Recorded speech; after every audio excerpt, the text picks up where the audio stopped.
এই মনা, চ কিছু খেয়ে নিবি, সকাল থেকে কিচ্ছু খাসনি, একটু কিছু মুখে দিয়ে নিবি চ। হ্যাঁ না মা, আমার কিচ্ছু খেতে ভালো লাগছে না জ্বর মুখে, আমি কিছু খাবো না মা। আচ্ছা ঠিক আছে, আমি একটু দুধ গরম করে নিয়ে আসছি, ওটা অন্তত খেয়ে নে। দাঁড়া নিয়ে আসছি আমি। ফুচকা, এই দেখ দিদি ঝাল ঝাল ফুচকা নিয়ে এসেছি, তুই খাবি? হ্যাঁ ফুচকা এনেছিস, দাঁড়া দাঁড়া আগে আমি খেয়ে নি। কাকুকে না আলুটা ঝাল ঝাল করে মাখতে বলেছিলাম জানিস। দাঁড়া দাঁড়া খেয়ে নি। কি দারুন। এ বোন আমাকেও একটা দে, আমিও খাই। দাঁড়া দাঁড়া দিচ্ছি, একদম স্পেশাল করে তোকে বানিয়ে দিচ্ছি, দাঁড়া।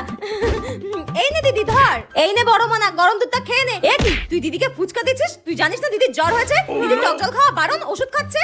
এই রে, ও তোর তো জ্বর, ঠিক আছে ঠিক আছে, ওকে দিচ্ছি না মা, আমিই খাচ্ছি। সরি দিদি, আমি খাই। হ্যাঁ